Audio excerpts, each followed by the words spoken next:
ki jai. Baba ki jai. Beloved God, help us all to love you more and more and more and more and still like more till we become worthy of union with you. And help us all to hold fast to Baba's Dham until the very end. Avatar Meher Baba ki jai. Jai.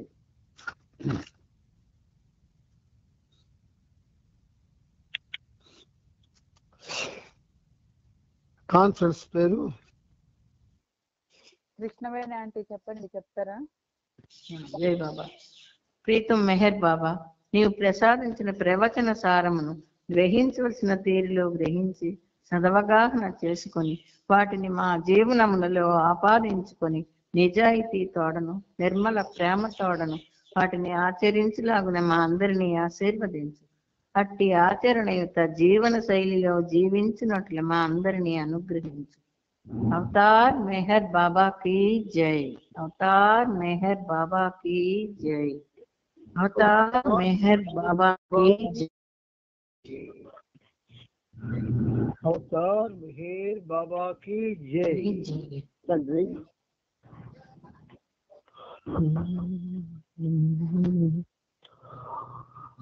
వందే భక్త పరాయణో ఘనగుణో వందే ప్రభావోన్నతం వందే దీన మహోత్తరో జయకరో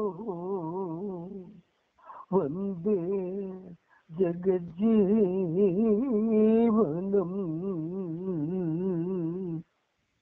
వందే సర్వ జగజ్జనావన విభుం వందే కృపాంభోనిధిం వందే మెహరో నామధేయ విశదో వందే జగద్వందితో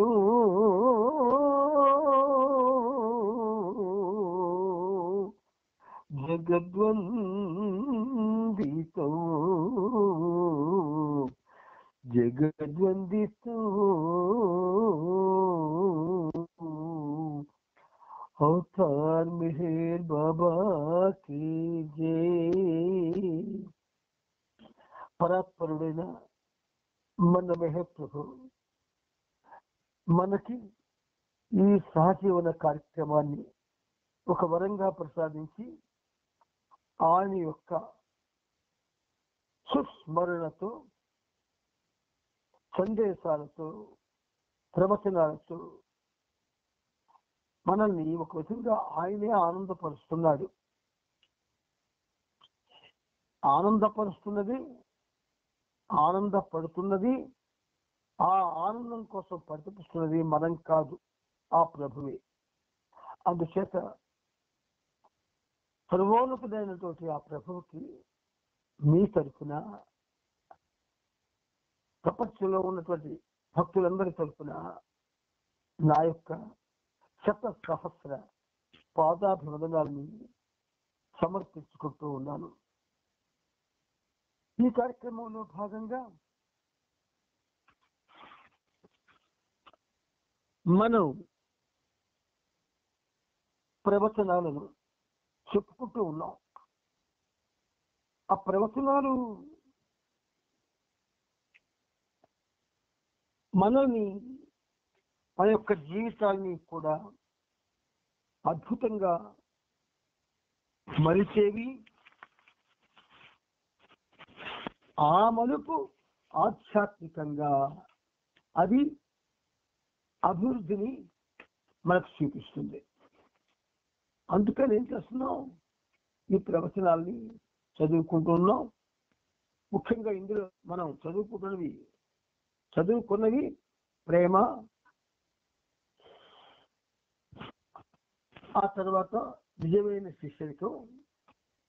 ఇప్పుడు మూడవది మంచి చెడు. ఈ మంచి చెడు ఈ రెంటిలో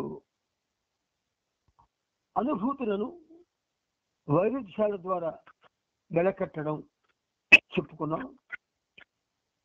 ఆమోదయోగ్యం అయోగ్యం అన్న విషయాల్ని చెప్పుకున్నాం. ఇక్కడ మూడవది మంచి కూడా కోరికలపై ఆధారపడేదే. మంచి కూడా కోరికలపై ఆధారపడేది. అసలు ఈ సబ్జెక్ట్స్ ఆధ్యాత్మిక సాధకునికి ఖచ్చితంగా తెలిసి ఉండాలి. ఆ తెలిసి ఉన్నందువలన తెలిసి వాడు తప్పు చేయడు. తెలియక ఎవడైనా తప్పు చేస్తాడు, కానీ ఆధ్యాత్మిక మార్గంలో ఉన్నవాడు తెలిసి ఎవడు తప్పు చేయడు. కనుక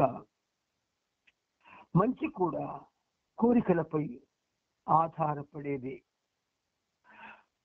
మానవ మనస్సు ద్వారా సృష్టించబడిన ద్వంద్వ వైరుధ్యాలలో మంచి చెడుల విభజన ఆధ్యాత్మికంగా చాలా ప్రాముఖ్యం గలది.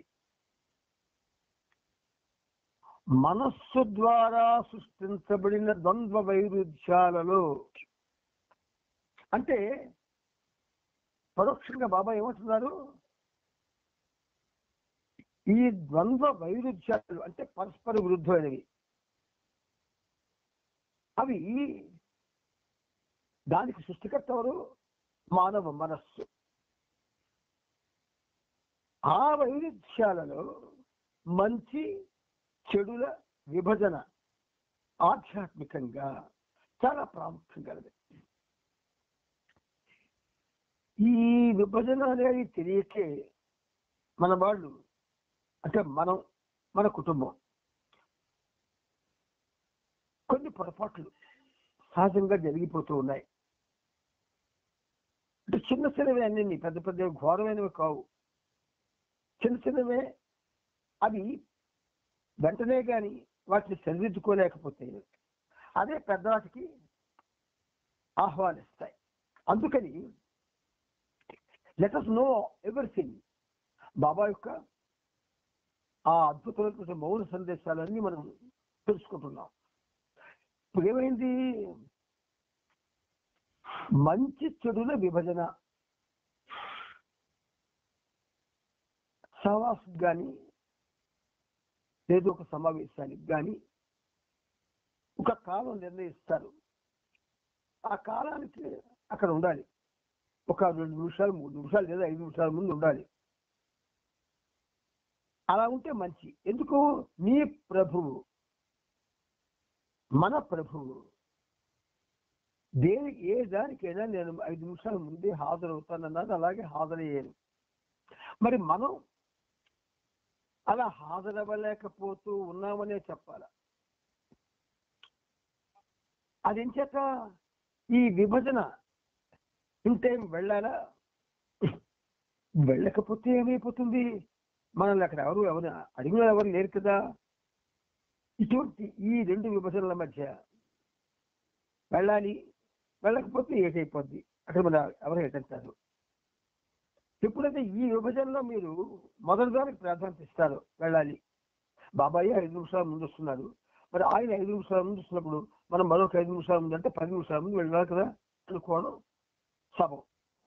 కొంతమందికి ఒక అనుమానం వస్తుంది, అంత ముందుగా వెళ్తే మనం లేనిపోని మాట్లాడిని ఆడుకుంటామండి, ఆధ్యాత్మికంగా ఉన్నటువంటి మన మనసులు మలినమైపోతాయి అని ఒకప్పుడు ఒక ఆయన అన్నాడు నాతోటి.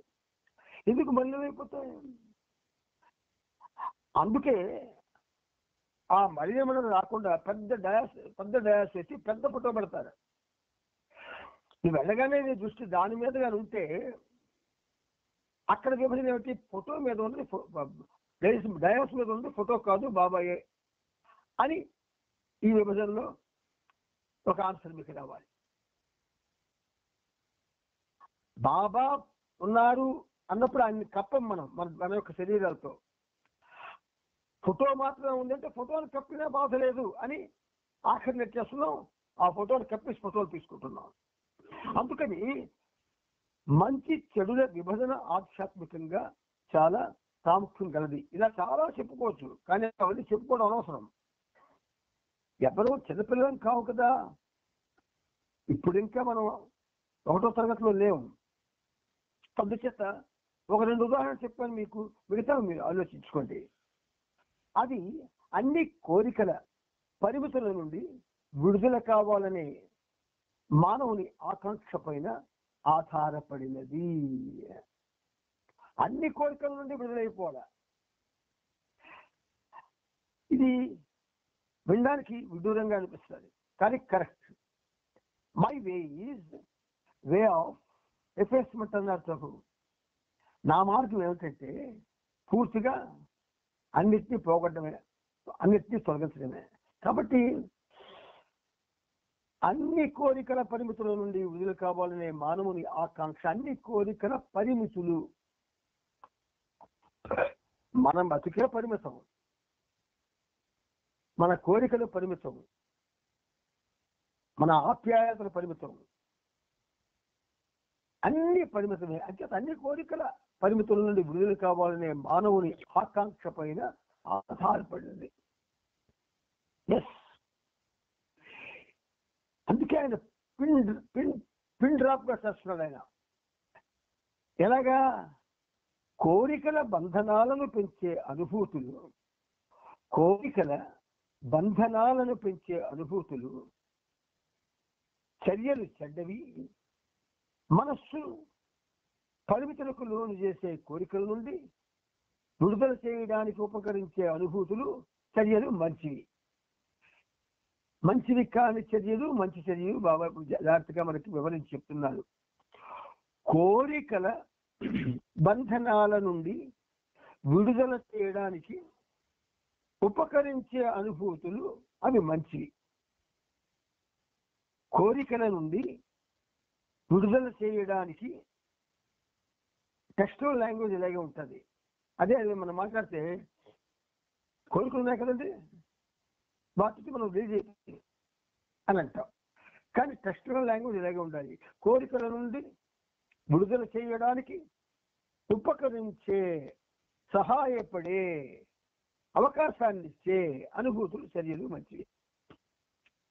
ఇవి మంచివి. ఇప్పుడు ఇవి మంచివి అని చెప్పి ఏవి చెడ్డలో కూడా మీద చెప్పబడ్డది. మనం ఎందుకు చదవడం?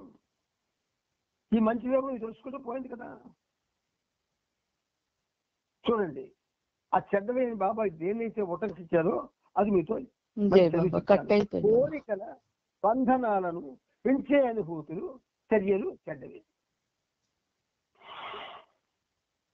డిజైర్స్ ఇవి దీనికి రూపకల్పు శిల్పి సంస్కారం. అందుచేత మనం ఏం చేద్దాం? ఆ మొదటి చదవద్దు, రెండోదే చదువుకుందాం.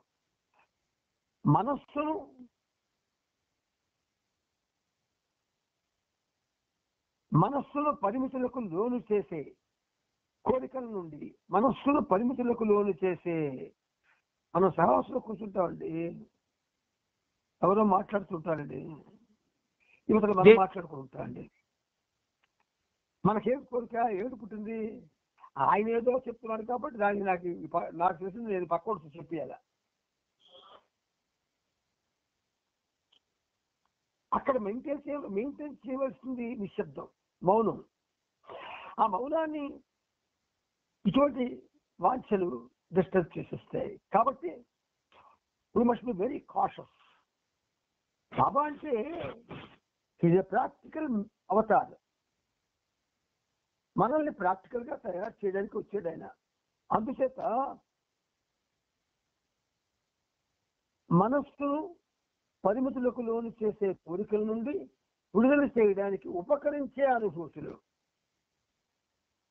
ఏ అనుభూతులు ఉపకరిస్తాయి, ఏ అనుభూతులు ఉపకరించవు? అనుభూతి అనగానే అదేమిటి?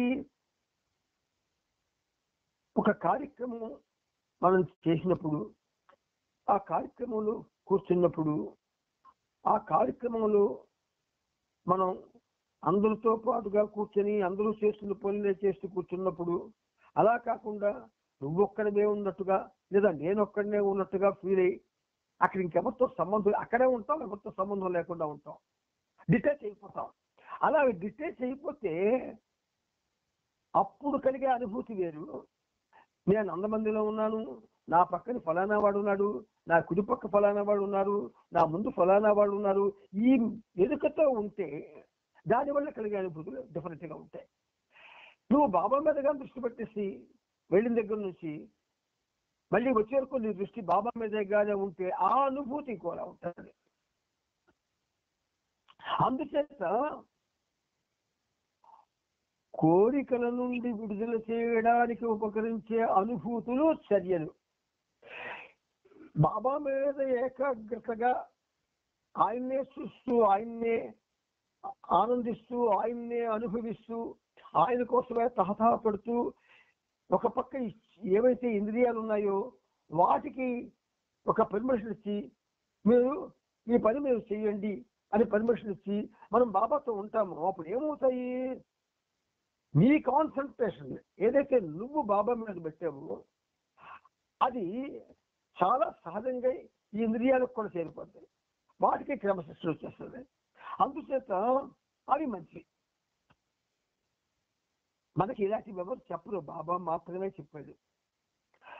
ఆయనకి మనం అందుకే అందరి మనసులను హృదయములను ఎరిగిన వాడము వాడు చదువుతాం చూసారా ప్రేయర్లో, అందరి మనసులు హృదయాలు తెలుస్తున్నాయి ఆయనకి. అయితే ఎవరిని ఆయన ఒక విధంగా చెప్పాలంటే బాధపడ్డాడు. ఇది మంచి, ఇది చెడు అని చెప్తాడు. మంచి కాసు వెళ్ళిన వాడికి సహాయం చేస్తాడు, చెడు కాసు వెళ్ళిన వాడికి సహాయం చేయడు. అంతే బాబా చేసే పని. అందుచేత మంచి అనుభూతులు, చర్యలు కూడా కోరికలకు అనుగుణంగానే కలుగుతాయి. కావున అవి కూడా చెడు అనుభూతులు, చర్యలు లాగా బంధనాలను కలుగజేస్తాయి. చూసారా, బంధనాలు తప్పు. అందుకే ఒక గీతంలో బాబా రాయిస్తాడు, ఎన్నాళ్ళు నాకిలా బందిఖానా ఈ జన్మలో లేదా విడుదలైనా, ఎన్నాళ్ళు నాకిలా బందిఖానా ఈ జన్మలో లేదా విడుదలైనా అని రాయిస్తాడు. ఎన్నాళ్ళు, ఎన్నేళ్ళు, ఎన్ని జన్మలు?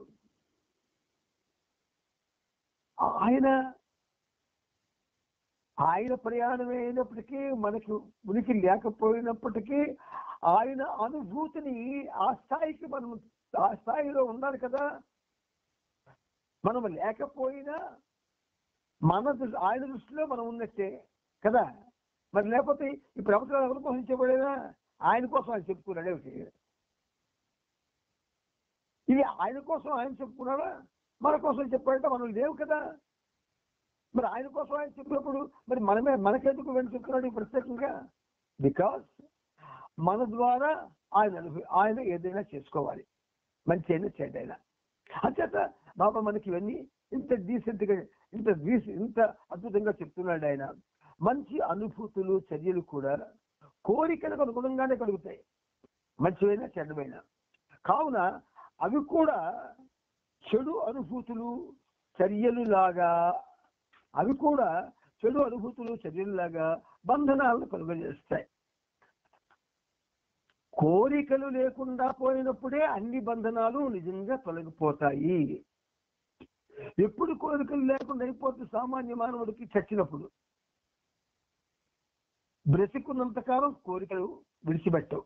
అయితే అందులో ఏ కోరికలైతే బంధనాలను కలుగజేయవు అవి నువ్వు వెతుక్కోవాలి. మీకు ఆయన ఏం చేశాడంటే, ప్రపంచం అనేటటువంటి ఒక అంధకారంలో ఆయన వెలుగు ఉంచాడు. అక్కడక్కడ చిన్న చిన్న వెలుగు తునకలు. అవి మనకు తాకుండా ఉన్నాయి కాబట్టి చీకట్లో ఉండిపోతున్నాం. అందుచేత మనం ఏది విడిచిపెట్టలేకపోతున్నాం. ఒక పక్క మాటలు బాగుంటాయి, చర్యలు పర్వాలేదు, కానీ ర్యాంక్ యాక్షన్స్ కావాలి. తర్వాత మిగతా లక్షణాలన్నీ కూడా అలాగే ఉంటాయి. అయితే మెహర్ బాబాతో ఎవరైతే చాలా కాన్సన్ట్రేటెడ్గా ఆయన్ని ప్రేమించాలి, ఆయన్ని అనుభవించాలి, ఆయనతో జీవించాలి, ఆయనతో మాత్రమే జీవించాలి, ఆయన కోసమే జీవించాలి అని ఎవరైతే తహతహ పడతారో ఆ తహతహ ఎవరికైతే ఉంటుందో వాళ్ళకి ఆయన సహాయం ఉంటుంది. అప్పుడు ఇలా వివరించి విశ్లేషణ చేసి చెప్పినంత అవసరం ఆయన కొట్టకపోను, వినవలసిన అవసరం మనకి లేకపోయాను. It is too late but it's too early also. అంచేత ఏం చేద్దాము, కోరికలు లేకుండా పోయినప్పుడే అన్ని బంధనాలు నిజంగా తొలగిపోతాయి. అందువల్ల మంచి చెడు రెండు పరస్పరం సమతూగి ఒకదానిలో ఒకటి లీనమైపోతే ఇక వాటి వల్ల పరిమిత ఆత్మ ఏ కోరికను ఎన్నుకునే అవసరం లేకుండా చేయబడుతుంది. ఏదైతే బిందు ఆత్మగా మనకు పరిచయం చేసాడో గాడ్ స్పీక్స్ లో, ఆ బిందు ఆత్మ నేను, నాది, నా చేత, నా వలన, నేనే అన్నటువంటి మేషాండ భ్రమలో ఉంది. ఆ మేషాండ భ్రమ తొలగిపోవాలి. అందుకే బాబా అంటారు, నువ్వు ఉన్న చోట నేను ఉండను అన్నాడు. చాలా గమ్మత్తుగా. నువ్వు అందుచేత let us feel even now, it's not too late. ఇప్పటికైనా మనం లేవనే భావంతో మనం ఒక స్థిరమైనటువంటి ఆలోచనలో ఉండాలి. లేనివాడికి కోరికలేటి? నో. ఉన్నవాడికి కోరికలు ఉండాలి. లేనివాడికి ఎందుకు కోరికలు? లేవనుకోనే బ్రతకడానికి, లేవనుకోనే జీవనాన్ని అనుభవించడానికి, ఆ వనంలో ముళ్ళు గిళ్ళు రాళ్ళు అన్ని చూసుకొని జాగ్రత్తగా నడవడానికి మనం ప్రయత్నించాలి. లీనమైపోతే ఇక వాటి వల్ల పరిమితాత్మ ఏ కోరికను ఎన్నుకునే అవసరం లేకుండా చేయబడుతుంది. ఎంత అద్భుతంగా చెప్పాడో చూడండి. మనం అదృష్టవంతులం. ఈ సహజీవన కార్యక్రమం ఏదైతే మనకు అందివ్వబడిందో కార్యక్రమం మనల్ని ఒక విధంగా ఒక అవకాశాన్ని ఇద్దామని ఇది బయలుదేరింది. మొత్తమే బయలుదేరలేదు ఈ కార్యక్రమం. మనలో ఎవరికో అది ఆ ఒక్కరెవరో నాకు తెలియదు. ఖచ్చితంగా దీనివల్ల బెనిఫిట్ అవుతారు. జాగ్రత్తగా విని అర్థం చేసుకొని చెప్తున్నప్పుడు అర్థం చేసుకుంటే ఖచ్చితంగా బెనిఫిట్ అవుతారు. అందుచేత ఈరోజు బాబా మనకి ఈ అవకాశం వచ్చి ఈ మంచి చెడు అనే దానిలో మంచి కూడా కోరికలపైనే ఆధారపడి ఉంటుంది అన్నటువంటి ఈ విషయాన్ని మనకి తెలియజేశారు. మనం ఆయనకి పాదాభివందనాలు చేస్తూ ఇప్పుడు కొంచెం ముందుకి ఏదైతే మనం అనుకున్నామో చెప్పుకోవడానికి అందులోకి మనం ప్రయాణం చేయడానికి ప్రయత్నం చేద్దాం. మనం ప్రయత్నం చేయాలి. Try I will help you అన్నాడు బాబా. ప్రయత్నం చెయ్యాలి. ట్రై అన్నాడు కాబట్టి చేయవలసిందే. అసలు ఏమీ చేయకుండా మనం కూర్చొని నువ్వే వచ్చి మాకు అన్ని చేసిస్తే మేము తగ్గి తినేస్తాం అనే భావనలో ఉండకూడదు. ఇప్పుడు మనం అద్భుతమైనటువంటి మెహర్ బాబా చరిత్ర, ఈ చరిత్ర ఇది అన్ని సంఘటనల మేళవింపుతూ ఉంటుంది. ఎందుకు అన్ని సంఘటనల మేళవింపు అంటే అలా ఉన్నప్పుడే నిజంగా బాబాన్ని ప్రేమించేటటువంటి మనస్సు హృదయం ఏదైనా ఉంటే అవి ఇందులోని ఏదైతే మనకి మంచిగా చెప్పబడుతున్నదో దాని వైపు ఆకర్షింపబడుతుంది ఖచ్చితంగా. అంచేత మనం ఈ ప్రభు చరిత్ర 7వ భాగంలో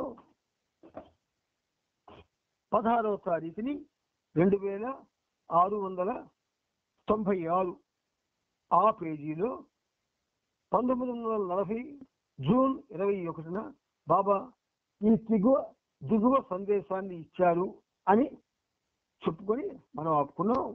ఈరోజు మరికొంచెం ముందుకు వెళ్ళడానికి ట్రై చేద్దాం. అయితే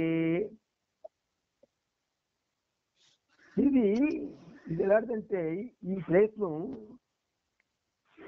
చాలా మందికి ఎలా ఉంటుందంటే, ఈ ప్రయత్నం ఎలా ఉంటుందంటే పోలిద్దరు ఆయన పాపం మా బాబు లేకపోతే మన మీద ప్రేమతోనూ చేస్తున్నాడు కదా, విందాము ఎటుపోయింది అనేదో నన్ను ఉద్ధరించడం కోసం చేస్తున్నట్టుగా మీరు ఎప్పుడు భావించవద్దు సుమా. ఈ పనిముట్టు అనేది మీ కోసం ఆయన ఒక విధంగా తయారు చేశాడు. ఈ తయారైన ఈ పనిముట్టు వరకు పని ఏమిటంటే, ఏ సత్య సందేశాలను అయితే ఆయన ప్రపంచానికి అందివ్వడానికి వచ్చాడు, ఏ సత్య సందేశాలు ఎల్లైతే ప్రజలకి మక్కువ ఏర్పడి ఆధ్యాత్మిక జీవనం సత్యపథం వైపు మళ్లించుకుంటారో ఆ సత్యపథం వైపు మిమ్మల్ని ఆయన నడిపించడం కోసం ఈ పనిముట్టుకి ఒక విధంగా ఆయన వాయిస్ లాగా ఉపయోగించుకున్నాడు ఆయన. సరే, ఇప్పుడు మనం ఆ బాబా యొక్క ఆ సందేశం ఏదో అది ఇప్పుడు మనం విందాం. ప్రధాన ఘటనలతో కూడిన ఆధ్యాత్మిక అభ్యున్నతికి, నూతన ప్రపంచ ఆవిర్భావానికి ప్రస్తుతం ఏర్పడిన ఈ ప్రపంచ కల్లోలం ప్రజలు అనుభవించే ఈ వేదన అవసరమై ఉంది. ప్రధాన ఘటనలతో కూడిన ఆధ్యాత్మిక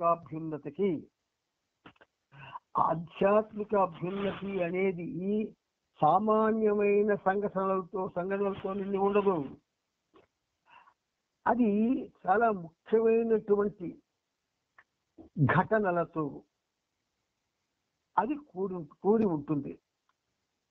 ప్రధాన ఘటనలతో కూడిన ఘటనలు అంటే ప్రధాన ఘటనలతో కూడిన ఆధ్యాత్మికాభ్యున్నతికి, నూతన ప్రపంచ ఆవిర్భావానికి, న్యూ హ్యుమానిటీ అన్నారు బాబా ఇంగ్లీష్ లో, నూతన ప్రపంచ ఆవిర్భావానికి ప్రస్తుతం ఏర్పడిన ఈ ప్రపంచ కల్లోలం ప్రజలు అనుభవించే ఈ వేదన అవసరమై ఉంది. ఆయన ఎక్కడ రాజీ పడ్డు బాబా. ఎందుకు పడ్డంటే he is the highest of the high, సర్వోన్నతుడు. రాజీ పడ్డు. నూతన మానవాళి అవసరం ఉంది ప్రపంచానికి. అంటే ఇప్పుడున్నటువంటి ఈ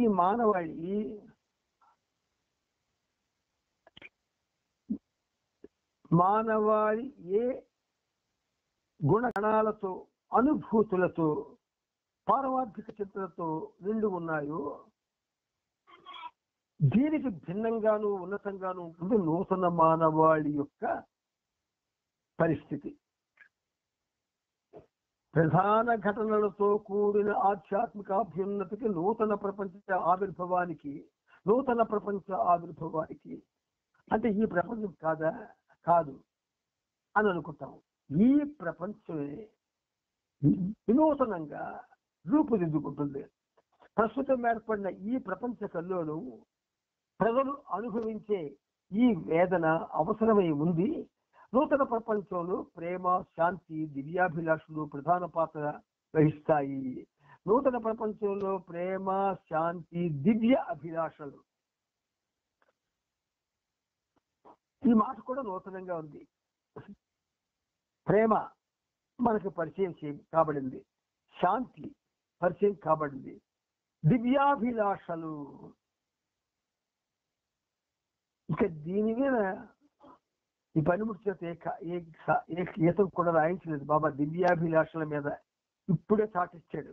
సరే, ఈ దివ్యాభిలాషలు అవి ఎలా ఉంటాయి?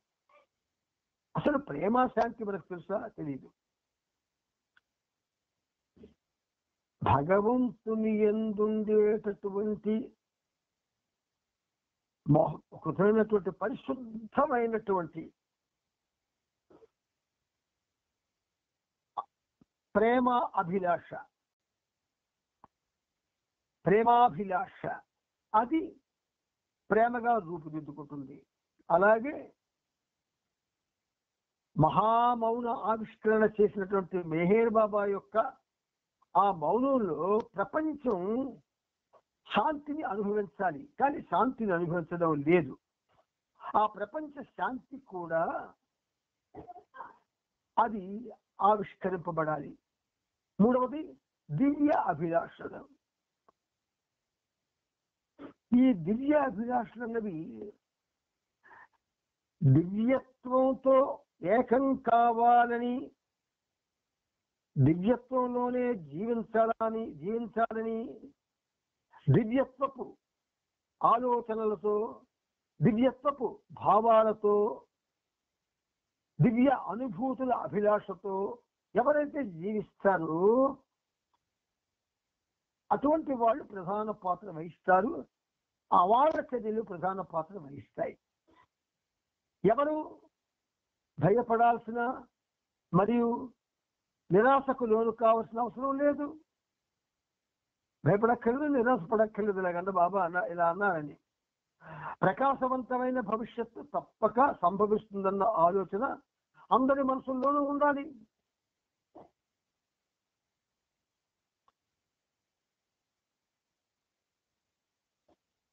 ప్రకాశవంతమైన భవిష్యత్తు తప్పక సంభవిస్తుంది అన్న ఆలోచన అందరి మనసుల్లోనూ ఉండాలి.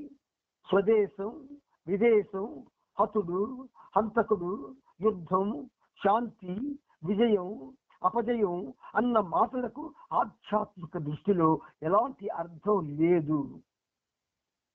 పరస్పర భిన్నమైనవి కదవి. కాబట్టి వాటికి అవకాశం లేదు. ఇక్కడ అర్థం కూడా లేదు. వాస్తవానికి ద్వంద్వాలతో వివిధ రూప సమన్వితమైన విశ్వానికి అస్తిత్వమే లేదు. వివిధ రూప సమన్వితమైన విశ్వానికి ద్వంద్వాలతో వాస్తవానికి అస్తిత్వమే లేదు. ఏదైతే కనిపిస్తుందో అది అబద్ధం. ఏదైతే కనిపించకుండా పొందవలసి ఉన్నదో అది నిజం. ఇవన్నీ ఊహల్లోని స్వప్నాలే. ప్రస్తుతం ఏర్పడిన ఈ విశ్వ కల్లోలం కేవలం విశ్వానికి ఒక పీడకల లాంటిది. యథార్థమైన విశ్వ జాగృతికి ఈ భయంకర స్వప్నం అవసరం. విశ్వ జాగృతికి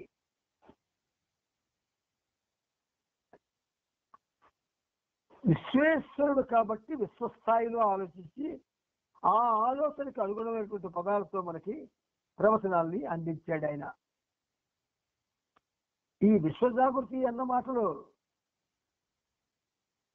have come not to teach but to awaken అన్న మాట కాదు ఇది. I have come to redeem this world అన్నాడు బాబా మనకు ప్రవచనం. అంచేత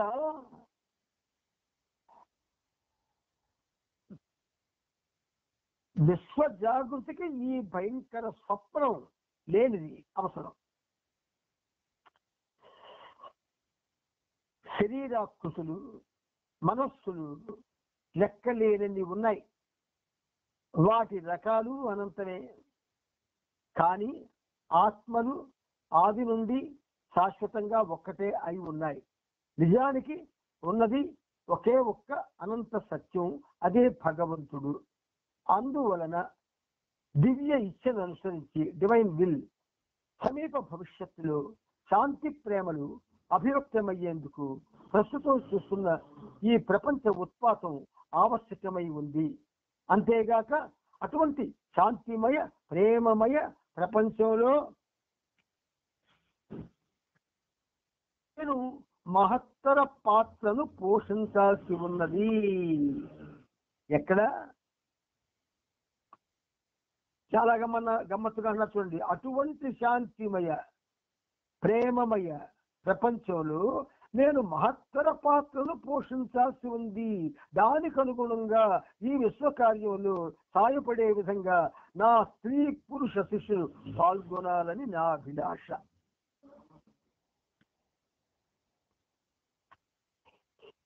ఇక్కడ నేను మీ అందరి ప్రియతముణ్ణి అని చెప్పిన ఆ మాటలు, ఆ ప్రియతమును మన నుంచి దేన్ని వాంఛిస్తున్నాడో చాలా స్పష్టంగా చెప్పాడు ఆయన. ఆయనదేమైతే వాంఛిస్తున్నాడో దాన్ని మనం వాంఛిస్తే అప్పుడు మన పరిస్థితులు ఇంకొకలాగా ఉన్నాం. కానీ అది మనం వాంఛించలేదు. సంస్కార భూయిష్టమైనటువంటి వాంఛలు ఏవైతే మనల్ని చుట్టుముడుతున్నాయో వాటిని వాంఛిస్తున్నాం మనం. నా ఈ విశ్వైక బాధ్యత నిర్వహణలో భాగం పంచుకొని నా పనిలో సాయపడడానికి మీలో పూర్తి ఇష్టంతో సంసిద్ధతను ప్రకటించేవారు నా ఈ దిగువ ఆదేశానికి పూర్తి విధేయులై ఉండాలి. నాడు చెప్పబడినటువంటి ఈ సందేశం నాటి ప్రేమికులకే కాదు, నేటి ప్రేమికులకి, రాబోయే తరాల ప్రేమికులకు కూడాను వర్తిస్తుంది. అందుచేత విశ్వైక బాధ్యత, యూనివర్సల్ రెస్పాన్సిబిలిటీ, దాన్ని నిర్వహించడంలో భాగం పంచుకొని నా పనిలో సాయపడడానికి మీరు పూర్తి ఇష్టంతో సంసిద్ధతను ప్రకటించేవారు నా ఈ దిగువ ఆదేశానికి పూర్తి విధేయులై ఉండాలి. అదేమిటో తెలియదు. ఆ విశ్వైక బాధ్యత మెయింటెనెన్స్ ఏమిటో మనకు తెలియదు. నా పనిలో సాయపడడానికి అది కొంచెం అర్థమవుతుంది. నా పని అంటే మనం ఏమనుకుంటున్నాం, బాబా పని ఇప్పుడు మనం చేస్తున్నటువంటి సెంటర్లలో భజనలు, అక్కడక్కడ సహవాసులు, కొంచెం ఏదో ఫోర్స్ ఫీడింగ్ ఇలాంటివి, ఇవన్నీ మనం అనుకుంటున్నాం. ఇవైతే నా విశ్వకార్యంలో సహాయపడే విధంగా ఎందుకంటాడు ఆయన. చదువుతున్నప్పుడు ఆయన ఏమంటున్నాడు, మనకేంటి అవగాహనకు వస్తుంది, ఏం అర్థం చేసుకుంటున్నాం అని ఖచ్చితంగా ఆలోచించాలి గర్బాబా ప్రేమికుడు. అంచేత నా పనిలో సహాయపడడానికి, నా పని అన్నాడు. ఏమిటా పని? What is it? ఆయన జీవితాన్ని కానీ పరిచే అవకాశం ఇచ్చాడు. ఆయన చాలా పనులు చేశాడు. అందులో ఏ పని? ఏ పని మనం చేయలేము.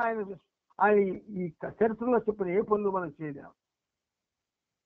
అంతే ఏం చేస్తున్నాం, చేయలేం కాబట్టి మనకు నచ్చినట్టుగా, మనకి ఇష్టపడినట్టుగా, మనం కోరుకున్నట్టుగా మనం ఏర్పాటు చేస్తుందంటూనే ఉంటున్నాం మనం. అంతే, ఎన్నాళ్ళు ఉన్నాయి అంతే. పునరపి జననం పునరపి మరణం, తప్పదు తప్పదు తప్పదు. అందుకని పూర్తి ఇష్టంతో సంసిద్ధతను ప్రకటించేవారు ఈ దిగువ ఆదేశానికి పూర్తి విధేయులై ఉండండి. ఆదేశం, సందేశం నువ్వు విన్నా వినకపోయినా బాధ లేదు.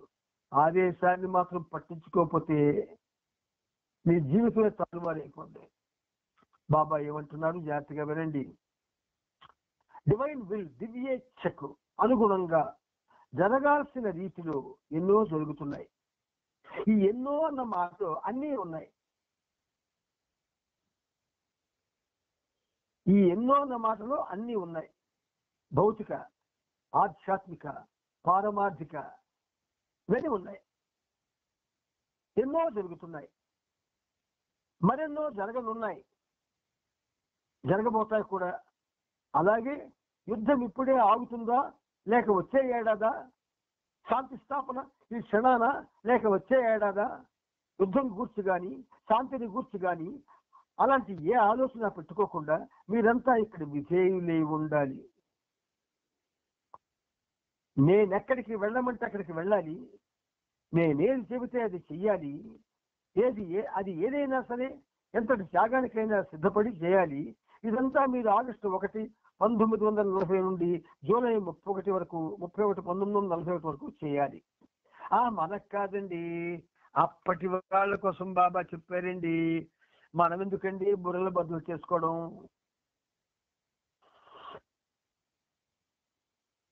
14 సన్నిధి మండలి అంటే 28 మంది, అందులో స్త్రీలు పురుషులు ఉన్నారు. వాళ్ళు మండలి, సన్నిధి మండలిగా మనకి పరిచయం చేయబడ్డారు. ఆ సన్నిధి మండలి ఆయన చేత ఆ కార్యక్రమాల్ని ఆయన చేయించాడు అంటే దాని అర్థం ఏమిటి? మీకు సంబంధం లేదు, మీకు ఇష్టమైనవి ఆలోచించుకొని మీ ఇష్టానికి అనుగుణంగా బతకండి ఆయన, లేకపోతే మీకు నచ్చినవి, మీకు మెచ్చినవి, మీకు సరదాగా ఉన్నవి, మీకు ఇంకా పూర్తిగా భ్రమంలో పడేసేవి, మీరు ఇంకా తప్పులు చేయడానికి అవకాశాన్ని ఇచ్చేవి ఈ బ్రతుకులు ఎంచుకోవనా? కాదు కదా. విశ్వజనీయంగా చేస్తాడు అవతార పురుషుడు. ఏ కార్యక్రమం అయినా ఇండివిజువల్ గా చేయడు, విశ్వాత్మకంగా చేస్తాడు. అంతేగాని ఒక పర్టికులర్ ప్లేస్ కోసం చేయడం. అందుచేత మనం బాబా యొక్క ఈ సందేశాన్ని అవగాహన చేసుకోవడానికి మనకు అనుగుణంగా వాటికి అర్థాలు మనం కల్పించుకొని ఆ కల్పించుకున్న అర్థాల్లో మునిగిపోకూడదు. 1941 ఆగస్టు 1వ తేదీన నేను తప్పకుండా మాట్లాడతాను. నేను మొదటిసారిగా ఉచ్చరించే పదం దేవుని పదమై ప్రాణరహితమైన ఈ జగత్తును పునరుజ్జీవింపచేస్తుంది. నా శిష్యులకు నేను ఇచ్చే చిట్టచివరమైన యుద్ధ సందేశం, శాంతి సందేశం మరియు నా దివ్య వైభవానికి సంబంధించిన సందేశం ఇదే. నా శిష్యులకు నేను ఇచ్చే చిట్టచివరైన యుద్ధ సందేశం, శాంతి సందేశం మరియు నా దివ్య వైభవానికి సంబంధించిన సందేశం ఇదే. నా శిష్యులకు అంటే మనం అనుకుంటాం సన్నిధి మండలి అనుకుంటాం, మనం శిష్యులు కావా? కమానంటూ మీ అన్నప్పుడు కేటగరైజ్ చేసేది బాబా. మనం పులువుకుంటే అవదు, విశ్వాత్మకంగా ఉంటాయి సందేశాలు అవతార పురుషుడివి. కాబట్టి ప్రతిదీ మనం మనకి కూడా అన్వయించుకోవాల్సిన అవసరం చాలా ఉంటుంది. అందువల్ల జూన్ 22న బాబా తిరిగి మెహరాబాద్ వచ్చాక ఈ సందేశాన్ని సుమారు 240 మంది సన్నిహిత ప్రేమికులకు పంపి బాబా ఆదేశాలను పాటించడానికి సిద్ధంగా ఉన్నది లేనిది తిరుగు తపాలో తెలియజేయాలని సూచించారు. తరువాత పంపిన ఈ ఆదేశాలు 1940 ఆగస్టు 1 నుండి 1 సంవత్సరం పాటు పాటించాలి. మనం పిల్లలతో కలిసి ఉంటాం ఇంట్లో, అప్పుడు వాళ్ళకేం చెప్పం. ఎందుకు చెప్పం? మనం ఉంటాం కాబట్టి. అదే ఏదైనా ఒక ఊరికి వెళ్తూ పిల్లలు ఇంట్లో వదిలి వెళ్ళవలసి వస్తే ప్రత్యేక సందేశాలు చెప్తాం పిల్లలకి. అయినా ఈ విషయంలో జాగ్రత్తగా ఉండండి, ఈ విషయంలో జాగ్రత్తగా ఉండండి, గ్యాస్ కట్టాలని చూడండి, బట్టలు ఏమైనా బయట ఉండిపోయాలని చూడండి, ఎవరైనా బయట ఏమైనా దొంగతనం చేయడానికి వచ్చారని చూడండి, ఇది చెప్తాం. కానీ బాబా యొక్క ఆ తల్లిగా తండ్రిగా ఆయన ఉన్నప్పుడు లేనప్పుడు ఒకేలా చెప్తున్నాడు. ఆయన ఇంట్లో ఉన్నప్పుడు లేనప్పుడు. అంచేత ప్రేమే ఆయన, ప్రేమమూర్తి. అన్ని భావి వరుసలతో పిలువబడుతున్న మానవుల ప్రతి వరుసలో ఉన్నవాడు ఆయనే. అందుచేత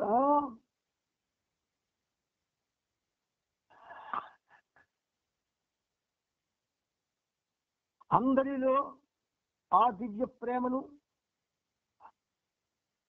రగల్చడమే నా ఈ అవతార ముఖ్య లక్ష్యం. మోస్ట్ ఇంపార్టెంట్ విషయం ఇది. అందులో మనము ఉన్నాం. అందరిలో ఈ దివ్య ప్రేమను రగిలించడమే నా అవతార ముఖ్య లక్షణం. ప్రేమికుడివై 10 సంవత్సరాలైనా నాలో ప్రేమ రగిలిందా లేదా అని ఎందుకు ప్రశ్నించుకోడు ప్రేమికుడు?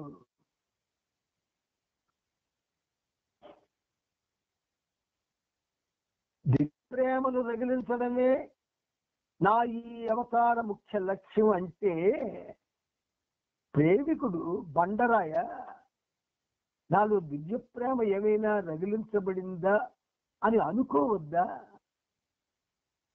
లేదా దివ్య ప్రేమతో నాకు సంబంధం లేదా? దివ్య ప్రేమ నాకు అక్కర్లేదు. కల్మషభూషితమైన ఈ ప్రపంచంలో ఏ ప్రేమ అయితే అనుభవిస్తున్నామో ఆ ప్రేమలోనే కృషించి నశించిపోతావా? అంచేత అందరిలో ఆ దివ్య ప్రేమను రగిలించడమే నా ఈ అవతార ముఖ్య లక్ష్యం. తిరిగి మెహరాబాద్ చేరుకుని బాబా మెహరాబాద్ కొండపైన మస్తు ఆశ్రమంలో మరణతన కార్యక్రమం ప్రారంభించారు. బొంబాయి నుండి చాందీని వెనక్కి పిలిపించారు. జూన్ 23 ఆదివారం నాడు అతను మెహరాబాద్ వచ్చాడు. రాంచీ ప్రయాణం కోసం మండలికి 3వ తరగతి కంపార్ట్మెంట్ను ముందుగా రిజర్వ్ చేయించమని చాందీకి చెప్పారు. ఆ ప్రకారమే 2 బోగీలను రిజర్వ్ చేయించారు. అదే రోజు బెంగళూరు నుండి ఆది సీనియర్ మెహరాబాద్ వచ్చాడు. అక్కడున్న వారి కోసం కొన్ని ఆదేశాలను ఆది సీనియర్ కి అందజేశారు. జూన్ 29న శ్రీమండలి సభ్యులకు బాబా ఈ విధంగా తెలియజేశారు. 1940 ఆగస్టు 1 నుండి ప్రపంచానికంతటికీ దుర్దినాలు ప్రారంభమవుతాయి. 1940 ఆగస్టు 1 నుండి ప్రపంచానికి అంతటికీ దుర్దినాలు ప్రారంభమవుతాయి. సంవత్సర కాలం పాటు ప్రపంచంలోని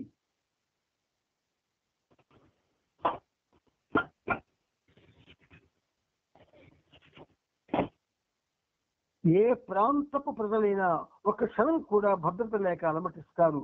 ప్రపంచమంతా ఎక్కడ చూసినా భూకంపాలు, వరదలు, దుర్భిక్షం, రోగాలు విలయతాండవం చేస్తాయి. వరదల వల్ల, కరువు వల్ల, ప్లేగు లాంటి మహమ్మారి రోగాల వల్ల చనిపోయిన వారి సంఖ్యతో పోలిస్తే యుద్ధంలో చనిపోయిన వారి సంఖ్య తక్కువ. పర్షియా దేశంలో ఒక్క ఏడాదిలోనే లక్షలాది ప్రజలను బలిగొన్న కరువు లాంటి భయంకర దుర్భిక్ష పరిస్థితి దగ్గరలో రానుంది. దీనివల్ల ప్రపంచంలోని సగం జనాభా దెబ్బతింటారు. యుద్ధం అపజయాల సంగతి ఆ జనం పూర్తిగా మర్చిపోతారు.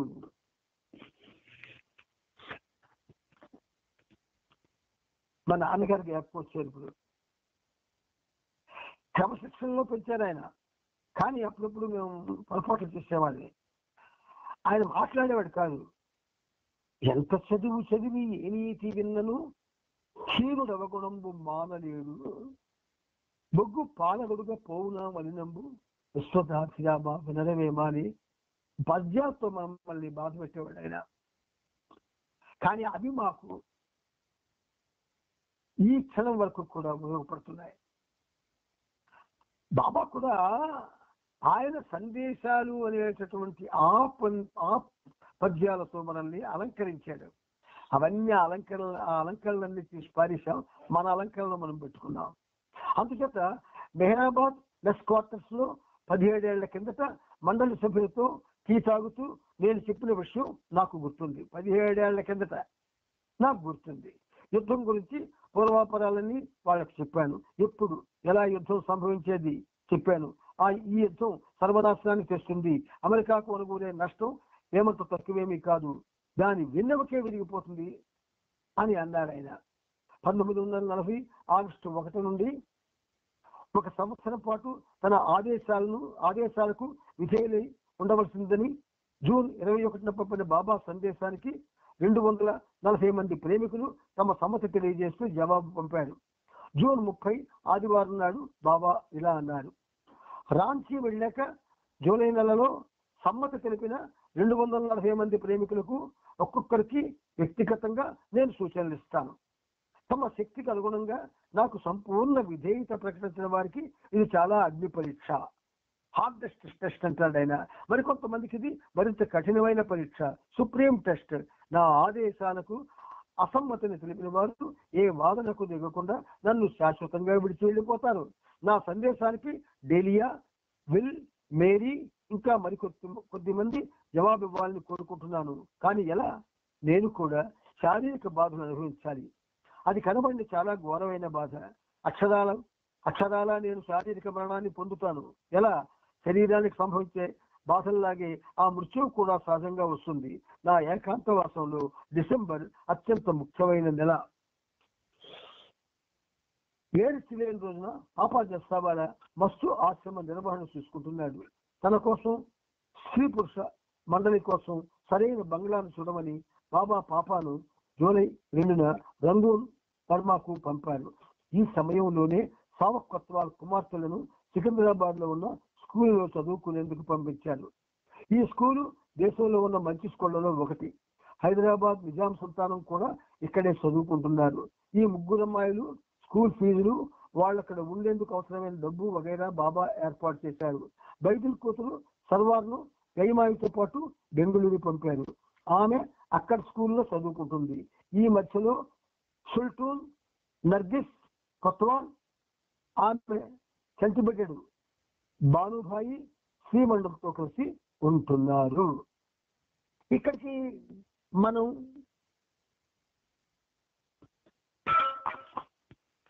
ఈ చాప్టర్ ని పూర్తి చేసుకున్నాం. ఇప్పుడు ఈ అధ్యాయం పూర్తి చేసుకున్నాం కాబట్టి మరో అధ్యాయాన్ని వెంటనే వెళదామని మనం ప్రయత్నం చేసి నెక్స్ట్ పేజీ తిప్పాము. అది రాంచీ. ఈ అధ్యాయం పేరు రాంచీ. 1940. అక్కడ ఒక ఫోటో ఉంది చూడండి. కుడి చేతి బొటకని వెళ్ళి ఒక ప్లేయర్ చూపించినట్టుగా చూపిస్తున్నారు ఆయన. సౌకర్య ద్వారా సూచనలు ఇస్తున్న బాబా అని ఆ ఫోటో చాలా అద్భుతంగా ఉంది చూడండి. అంటే నాకేమనిపిస్తుంది అంటే సహజీవనాన్ని వెరీ గుడ్ అన్నట్టుగా అనిపిస్తుంది ఆ ఫోటో చూస్తుంటే. 1940 జూలై 3 మధ్యాహ్నం 3:30కి స్త్రీ పురుష మండలితో కలిసి బాబా మెహరాబాద్ నుండి రైలులో రాంచీకి బయలుదేరారు. బాబాతో వెళ్ళిన స్త్రీలు మెహరా, సోదరిమణి Bhanubai, Daula, Elizabeth Patterson, Irene Billo, Katie, Thakubai, Kharman Masi, Khurshed, Kitty Davy, Mansari, Margaret Craske, Nadine Tolstoy, Naja, Soonamasi, Nargis Kotwal, Norina Matchabelli, రానోగేడి, సొల్టూన్, వాలు మరియు చాలా మంది స్త్రీ పరిచారకులు.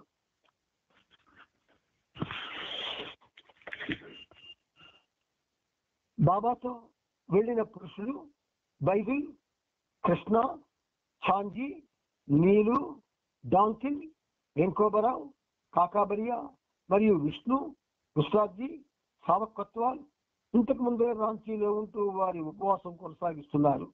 బాబా బృందమంతా సాయంత్రం 7:30కి మన్మాడ్ చేరుకున్నారు. అక్కడ వేరొక రైల్లోకి మారాలి. బాగా వర్షం కురుస్తూ ఉండడం వల్ల మరొక రైల్లోకి భారీగా ఉన్న సామాన్లు తీసుకెళ్లడం చాలా కష్టమైంది. పిండు ఆ బృందంతో పాటు మన్మాడ్ వరకు వచ్చి లగేజీ ఎక్కించడంలో వాళ్లకు సాయపడి అక్కడి నుంచి తిరిగి మెహరాబాద్ వెళ్లిపోయాడు. రాంచీకి వెళుతున్న రైలులో బాబా నేను ఒక ప్రాంతాన్ని వీడి ఇతర చోటుకి వెళ్ళిన ప్రతిసారి ఏదో ఒకటి జరుగుతూ ఉంది. బెంగళూరు వదిలి వచ్చినప్పుడు యుద్ధంలో ఫ్రాన్స్ పరాజయాన్ని ఎదుర్కొంది. ఇప్పుడు మనం మెహరాబాద్ వదిలి వచ్చాం. యుద్ధంలో బ్రిటన్ సంకట పరిస్థితుల్లో చిక్కుంటుంది అని వ్యాఖ్యానించారు. వాళ్ళంతా జూలై 5న తెల్లవారుజామున 2:30 గంటలకు చక్రధర్పూర్ చేరుకొని అక్కడి నుంచి బస్సులో బయలుదేరి ఉదయం 8 గంటలకి రాంచీ చేరుకున్నారు. మెహరాబాద్ నుండి వారితో పాటు సతీబాబా, షరియత్ ఖాన్, మహమ్మద్ మస్తులు ముగ్గురు ప్రయాణించేశారు. బస్సు దిగగానే సతీబాబా అక్కడి నుంచి గబగబా నడుచుకుంటూ వెళ్ళిపోయాడు. వాళ్ళుండే గోల్ ఖోతేకి అతన్ని ఒప్పించి తీసుకురావడానికి ఎన్నో పాటలు పడ్డారు కానీ అంతా వృధా ప్రయాస అయ్యింది. కొన్ని గంటల పాటు అతన్ని ప్రతిమలాడుగా లేచి నిల్చున్నాడు. కానీ వెంటనే బంగ్లాలో స్త్రీలుండే వైపుకి నడక మొదలు పెట్టాడు. అతి కష్టం మీద అతన్ని ఆపాడు. కానీ తన గదికి పురుష మండలి బస్ దగ్గరకు వెళ్ళాడు. బాబా అప్పుడు పురుష మండలిని వేరే చోటుకి పంపించారు. మర్నాడు కాక ఆ గది వెదురు తడికతో 2గా విభజించాడు. బాబా సతీబాబాతో ఏకాంతంగా పనిచేయడానికి వీలుగా ఆ గదిని తయారు చేశారు. కానీ ఆ మస్తు చాలా వ్యాకుల చిత్తుడై ఆ గదిలోనూ ఉండలేదు. ఆ మర్నాడు సాయంకాలం చట్టి బాబా డాన్సిల్ని పిలిపించుకొని అతను తన చేతిని పట్టుకొని గదికి నడిపించి తీసుకెళ్ళడానికి ఒప్పుకున్నాడు. బాబా అతనితో అక్కడ కూర్చున్నారు. ఒక్కోసారి బాబా ఒక రోజులోనే చట్టి బాబాతో అనేక మార్లు పనిచేసేవారు. కొన్నిసార్లు రాత్రులు కూడా పనిచేసేవారు. గోల్ ఖోతీలో దిగి కుదురు పడ్డాక అందరూ స్నానాలు చేశారు. కానీ బంగ్లా ప్రాంగణంలోని బావి పూర్తిగా ఎండిపోయినట్లు మర్నాడు వాళ్ళకి తెలిసింది. అయితే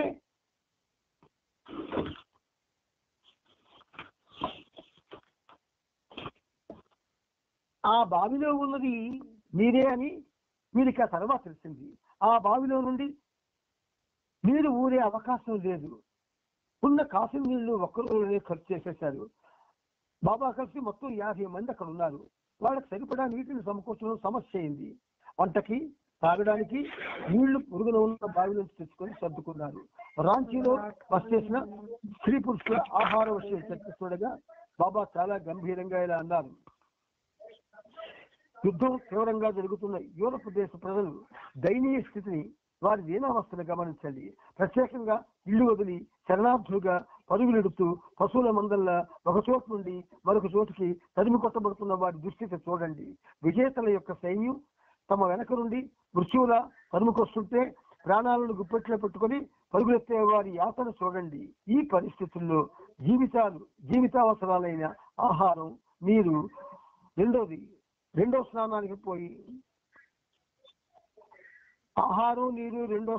పోయి ప్రాణాలు కాపాడుకోవడం అనే తక్షణ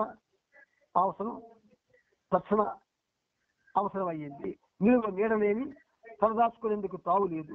కట్టుబట్టలు తప్ప కప్పుకునేందుకు ఏమీ లేక బహిరంగ పొలాల్లోనూ వీధుల్లోనూ అలమటిస్తున్నారు. వాళ్లతో పోలిస్తే ఇండియాలో ఉన్న వారి స్థితి ఎంతో మెరుగ్గా ఉంది.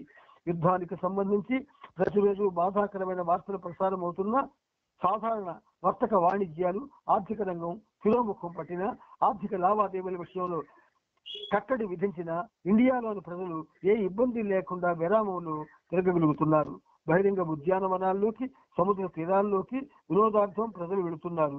చలనచిత్రాలకు, సంగీత కచేరీలకు, నాట్య ప్రదర్శనలకు కూడా వెళ్లి ఆనందంగా కాలక్షేపం చేస్తున్నారు. ఈ ఏడాది ఆగస్టు తరువాత పరిస్థితులు ఇంకా సన్నగిలుతాయి. యుద్ధంలో తలెత్తే మార్పులు తీవ్ర రూపం దాల్చి కష్టమైన స్థాయికి చేరతాయి. యుద్ధాగ్ని జ్వాలలు దూర తీరాలకు వ్యాపించి చివరికి ఒక్క పశ్చిమ దేశానికే కాకుండా తూర్పు ప్రాంతాలకు కూడా విస్తరిస్తాయి. అంతేకాకుండా ప్రజలు ఒక సందర్భంలో యుద్ధాన్ని, దానివల్ల ధన ప్రాణాలకు సంభవించిన వినాశనాన్ని మర్చిపోతారు. దీనికి మించిన భీకర వినాశ శక్తులు ప్రబలి ప్రజల ప్రాణాలను ఆబగా కబళిస్తాయి. ప్లేగు, మహమ్మారి, అగ్ని ప్రమాదాలు, క్షామం, వరదలు, ఎంతో శక్తివంతమైన భూకంపాలు, ఇవన్నీ ప్రజల ప్రాణాలను, ఆస్తులను హరించడంలో మెషిన్ గన్లు, బాంబుల కంటే కూడా భయంకర పాత్ర పోషిస్తాయి. అప్పుడు సామాన్య ప్రజలు చేసే తిరుగుబాటు ప్రపంచ దేశాల్లోని రాజకీయ పరిస్థితులను మరింత కష్టతరం కావిస్తాయి, మరింత అర్థం కలిగించి ప్రతిష్టంభన కలిగిస్తాయి. లక్షాధికారులు కూడా పస్తులుండే స్థితి వస్తుంది. సర్వత్రా కల్లోలం, భీభత్సం తాండవిస్తుంది. అంతా నిస్సహాయులవుతారు. జూలై 6న బాబా 31 సూచనలతో ఒక సర్క్యులర్ తయారు చేయించి బాంబే, నాసిక్, అహ్మద్నగర్, అమెరికా, యూరోప్ లో ఉన్న 240 మంది ప్రేమికులకు పంపేందుకు సిద్ధం చేశారు. ప్రతి సర్క్యులర్ కాపీతో పాటు ప్రతి వ్యక్తి వాటిల్లో పాటించవలసిన సూచనలను విడిగా వ్రాయించి ప్రతి దానిపైన బాబా సంతకం చేశారు. కొంతమంది ప్రేమికులకు వాళ్ళ తత్వానికి అనుగుణంగా సూచనలు అనుసరించే అవకాశం కల్పించబడింది. 1940 ఆగస్టు 1 నుండి 1941 జూలై 31 వరకు ఎవరూ బాబాను దర్శించకూడదు. ఉత్తర ప్రత్యుత్తరాలు నడపరాదు. అత్యవసర సందర్భాల్లో మాత్రం టెలిగ్రామ్లు పంపేందుకు అనుమతించారు. కావలసిన ప్రతులు విడివిడిగా టైప్ చేయించడానికి ప్రతి వ్యక్తికి పంపే ఆదేశాలను బాబా పరిశీలించాక పోస్టులో పంపడానికి మొత్తం సుమారు 10 రోజులు పట్టింది. బాబా ఇచ్చిన ఆదేశాలు ఇలా ఉన్నాయి. 1, ఏ పద్ధతిలోనూ పొగ త్రాగరాదు. మన బాబా ప్రభుత్వంలో చాలా మంది పొగ త్రాగేవాళ్ళు. 2, మత్తు పానీయాలు ఎవరైనా సరే త్రాగరాదు. ఇది మన బాబా ప్రభుత్వంలో ఉన్నారు. 3, మాంసాహారం తినకూడదు. మరి తిన్నవాళ్ళు తింటున్నారు. తినని వాళ్ళు కూడా మరుగుతున్నారు. 4 చేపలు తినకూడదు, ఇది అంతే. 5 గుడ్లు తినకూడదు, ఇది అంతే. 6 కామపూరితమైన ఎటువంటి చర్యలు చేయకూడదు. ధర్మబద్ధమైన భార్య లేక భర్తతోనైనా కామకేళి నిషిద్ధం. అంటే ప్రభు సర్వోన్నతుడు, పరమోన్నతుడు. 7 పురుషులకు కామ సంబంధమైన ఆలోచన లేకపోయినా సరే 6 ఏళ్లు దాటిన ఆడవాళ్లను దిగువలు వదిలించిన సందర్భంలో తప్ప తాకరాదు. ఏ పూర్తిగా అత్యవసరమైతే రోగికి సహాయకులుగా ఉన్నప్పుడు. బి పూర్తిగా అత్యవసరమైతే రోగికి సంరక్షణ చేసేటప్పుడు. సి పూర్తిగా అత్యవసరమైతే రోగికి వైద్య పరీక్ష చేసేటప్పుడు. డి పూర్తిగా అత్యవసరమైతే ఉన్మాదిని నియంత్రించేటప్పుడు. ఈ పూర్తిగా అత్యవసరమైతే ఒక స్త్రీ మానాన్ని ప్రాణాన్ని రక్షించేటప్పుడు. ఎఫ్ పూర్తిగా అత్యవసరమైతే ప్రమాదాల్లో ప్రథమ చికిత్స చేసేటప్పుడు. జి పూర్తిగా అత్యవసరమైతే ఇంటి పనులు చూస్తుండగా ఎటువంటి కామం లేకుండా అమాయకంగా ధర్మబద్ధమైన ఇళ్లాలని తాకినప్పుడు. హెచ్ పూర్తిగా అత్యవసరమైతే మర్యాద కోసం కరసాలను చేసేటప్పుడు. 8 స్త్రీలకు ఇవి స్త్రీలకి ఏమిస్తున్నారు బాబా? కామ సంబంధమైన ఆలోచనలు లేకపోయినా సరే ఏమంటున్నారు బాబా? కామ సంబంధమైన ఆలోచనలు లేకపోయినా సరే దిగువ చెప్పిన సందర్భాల్లో తప్ప 6 ఏళ్లు నిండిన ఏ మగవాన్ని తాకూడదు. పైన చెప్పిన 7 నుండి 8 వరకు వర్తిస్తాయి. సందర్భం ఈలో ఒక మగవాని ప్రాణాన్ని అని చదువుకోవాలి. సందర్భం జీలో ఈ ధర్మబద్ధమైన భర్త అని చదువుకోవాలి. 9 అబద్ధాలు చెప్పకూడదు, దొంగతనం చేయకూడదు. 10 11 ఎవరిని విమర్శించకు, నిందించకు, ఇతరుల గురించి చెడ్డగా మాట్లాడకు. 12 ఏ సినిమా చూడడానికి వెళ్ళకూడదు. 13 థియేటర్కి, వెరైటీ షోకి, ఓపెరాకి, సంగీత కచేరీకి వెళ్ళరాదు. 14 ఏ సర్కస్ కి వెళ్ళకూడదు. 15 ఎటువంటి గుర్రపు పందానికి కానీ ఏ రకమైన ఇతర పందానికి కానీ వెళ్ళకూడదు. 16 ధనాన్ని ముట్టుకోకూడదు. 17 ఈ పనికి సంబంధించిన ముఖ్యమైన పత్రాలు, ఉత్తరాలు మరియు వార్తాపత్రికలు తప్ప ఏ పుస్తకాలు, మ్యాగజైన్లు, పత్రికలు, మరే విధమైన సాహిత్యము చదవకూడదు. 18 ముఖ్యమైన పత్రాల మీద సంతకం తప్ప ఏమీ రాయకూడదు. చేతితో గాని టైపు రైటర్తో గాని రాయకూడదు. 19 ఒక సంవత్సరం పాటు దిగువ చెప్పినట్లు తప్పక ఉపవాసం ఉండాలి. ద్రవ పదార్థాలే తీసుకోవాలి, అనగా పాలు, టీ, కాఫీ, వేరే ద్రవ సంబంధ ఆహారం, నీళ్లు. 20 ఒక సంవత్సరం దిగువ చెప్పినట్లు ఉపవాసం చేయాలి. 24 గంటల్లో 2 సార్లు పాలు, టీ, కాఫీ, ఒకసారి సంపూర్ణ భోజనం. ఆ భోజనంతో పాటు అవసరమైనంత నీరు తీసుకోవచ్చు. 21 వారానికి ఒకరోజు చొప్పున సంవత్సరం పాటు దిగువ చెప్పినట్టు ఉపవసించాలి. 24 గంటల్లో 2 సార్లు పాలు, టీ లేక కాఫీ, 24 గంటల్లో ఒక పూర్తి భోజనం, కావలసిన నీళ్లు. 22 సంవత్సరం పాటు మౌనం పాటించాలి. 23 ప్రతిరోజు నీకు అనుకూలమైనంత సేపు నిరాకార భగవంతుడిని గాని సాకారైన బాబాను గాని ధ్యానం చేయాలి. 24 బాబా చెప్పిన స్థలానికి, ఆధ్యాత్మిక ప్రాముఖ్యత ఉన్న స్థలానికి కాలినడక తీర్థయాత్ర చేయాలి. 25 బాబా సూచించిన వ్యక్తి లేక వ్యక్తుల పాదాలకు సాష్టాంగంగా ప్రణామం గాని చుంబనం గాని తప్పక చేయాలి. 26 ఒక సంవత్సరం పాటు ఆహారం కోసం భిక్షాటన చేయాలి. ఎవరైనా ధనాన్ని ఇవ్వజూపితే తీసుకోకూడదు. 27 మత సంబంధమైన కార్యకలాపాలకు, కర్మకాండలకు తప్పనిసరిగా దూరంగా ఉండాలి. 28 నీ మతంలో సాంప్రదాయానుసారం వస్తున్న ప్రార్థనలు మనఃపూర్వకంగా చేయాలి. 29 శారీర బాధలు అనుభవించే వారికి నువ్వు స్వయంగా నిస్వార్థ సేవ చేయాలి. 30 ఆత్మరక్షణకు జీవన మరణ సమస్య తలెత్తినప్పుడు తప్ప ఎవరిని ఎటువంటి ఆయుధంతో కొట్టకూడదు, ఢీకొనకూడదు, చేతితో కూడా దెబ్బ వేయరాదు. 31 బలహీనలు రక్షించేటప్పుడు తప్ప ఎవరిని దేంతో కొట్టకూడదు, చేతితో దెబ్బ వేయకూడదు, ఢీకొనరాదు.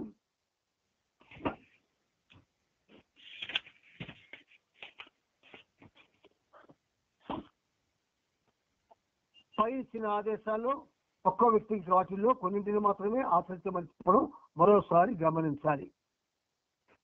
ఇది వింటుంటే ఒకవేళ ఇటువంటి సందేశాలు లేదా ఉత్తర్వులు మనకి ఇవ్వబడ్డాయి, మన పరిస్థితి అయితే చాలా మంది ఖచ్చితంగా చెప్తున్నాను నేను, ఇవన్నీ కానీ ఈ కండిషన్స్ పెడితే బాబాని విడిచిపెట్టేస్తారు, బాబా సెంటర్కి రాదు.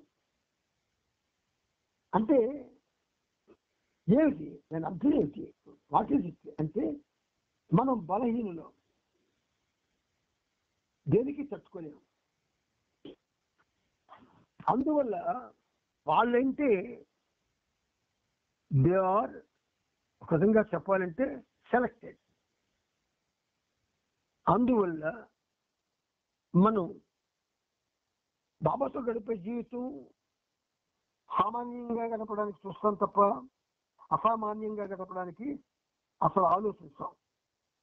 అందువల్లనే ఈ చరిత్రలో ఇలాంటి అత్యద్భుతమైన విషయాలు మనకి చెప్పుకుంటున్నప్పుడు ఒక విధంగా అయ్యయ్యో ఇప్పుడు బాబా ఉంటే మాకు అలాంటి జీవనాన్ని ఇచ్చేవారేమో, మేము పాల్గొనేవాళ్ళేమో అని ఒక ఆశ. మరొక పక్క అమ్మమ్మో ఇన్ని మేము మనం భరించినాం, వద్దు బాబా వద్దు, బాబాతో లైఫ్ వద్దు అని అయినా మనం మా ఆవేశంతో నిర్ణయం తీసుకుంటాం. అందుచేత Meher Baba is the avatar of this age, ఈ యుగానికి అవతార పురుషుడు. అసలు ఈ యుగానికి అవతార పురుషుడు అంటే మరి కొన్ని యుగాల వరకు సరిపోయే విషయాలు చెప్తున్నాడు ఆయన. మరి ఈ యుగానికి మాత్రం అవతార పురుషుడు ఎలాగవుతాడు? మళ్ళీ అవతారుడు వచ్చే వరకు కూడా ఆయన ఏదైతే చెప్పాడో అదే మనకి భగవద్గీత, అదే మనకి బైబిల్, అదే మనకి జెండా వ్యవస్థ. ఇలా భావించి బాబా మాటల్ని, బాబా యొక్క ఆ ఆధ్యాత్మిక జీవితాన్ని, అవతార జీవితాన్ని, మహోన్నతమైన ఆయన మౌన జీవితాన్ని, ఆయన ప్రేమని, ఆయన యొక్క ఆయన కళ్ళలో కాంతిని, ఇవన్నీ మనం అనుభవించగలగాలి. ఇంకేంటండి 50 ఏళ్ళు ఇచ్చే ఇంకేం చేయగలవు అని నిరాశపడద్దు. 70 ఏళ్ళు వచ్చిన తిండి ఎలాగైతే చక్కగా తింటున్నామో, తినడానికి ఆశిస్తున్నామో, అలాగే ఆయన సందేశాన్ని కూడా ఆకలింపు చేసుకొని తదనుగుణంగా మన జీవనాన్ని సాగించడానికి ప్రయత్నించడంలో ఏమీ తప్పు లేదు. అందుకోసం కొన్ని మనం త్యాగం చేయాలి, జీవనాన్ని మార్చుకోవాలి. జీవన గమ్యం చేరే వరకు జీవనాన్ని ఆయనకి నచ్చినట్టుగా మలుచుకోవాలి. అంతేగాని కేవలం ఏదో భజనలు చేస్తున్నాం, బాబానేమో బాబా యొక్క ఆ జీవితాన్ని, ఆయన విషయాల్ని ప్రసారం చేస్తున్నాము, బర్త్డేస్ చేస్తున్నాము, ప్రవాసం చేస్తున్నాము, ఇదంతా ఆధ్యాత్మిక జీవితం అనే భావనలో మీరు ఉండొద్దు. ఇదంతా ఆధ్యాత్మిక జీవితం కాదు. నీకు నచ్చినట్టుగా నువ్వు జీవించడం, నువ్వు నచ్చిన మార్గంలో, నువ్వు సెలెక్ట్ చేసుకున్న మార్గంలో నువ్వు నడుస్తున్న మార్గం ఇది బాబా చెప్పింది కాదు. బాబా సందేశాలు ఎలాగుంటాయి చదువుకుంటున్నాం చూసారా? చాలా రిజిడ్గా ఉంటాయి, చాలా అందంగా ఉంటాయి, చాలా అనుభవించే వేద్యంగా ఉంటాయి. ఆధ్యాత్మిక జీవనాన్ని నందనమనం చేయగలిగే ఉంటాయి. అంతేగాని మనం చేస్తున్నవి ఎక్కడేసిన గొంగళి అక్కడే. 1960లో ఒక ప్రేమికుడు ఎలాగున్నాడు, 1900 లేదా 2025 అలాగే ఉన్నాడు. మార్పు లేదు. కనీసం మారాలి అన్నది తెలియలేదు. ఇది మన దురదృష్టం. అందుచేత ప్రియమైనటువంటి సహజీవన ప్రేమికులారా, మీరు ఈ అవకాశాన్ని సద్వినియోగం చేసుకోండి. వీలైతే ఇప్పుడు మీకు ఏదైతే ఈ పనిముట్టు ద్వారా చెప్పబడుతుందో ఆ చెప్పబడింది మీరు కూడా చెప్పుకోండి, కలుసుకోండి. మీకు అన్నయ్య చెప్పారు లేదా బాబా చెప్పారు, let us all share it in our way, in our own residence or in a special place. అలాగా మీరు బాబాతో జీవించండి. ఆయన యొక్క సర్వోన్నతత్వము ఎవ్వరికీ తెలియదు. అందుచేత అవకాశం కూడా ఇమ్మని కోరుకుంటూ మీ అందరికీ జై బాబా, జై బాబా, జై బాబా.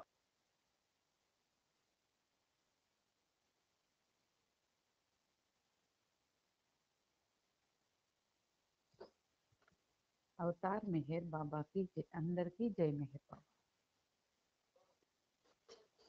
జై బాబా, అందరికీ జై మెహర్ బాబా. జై బాబా అందరికి.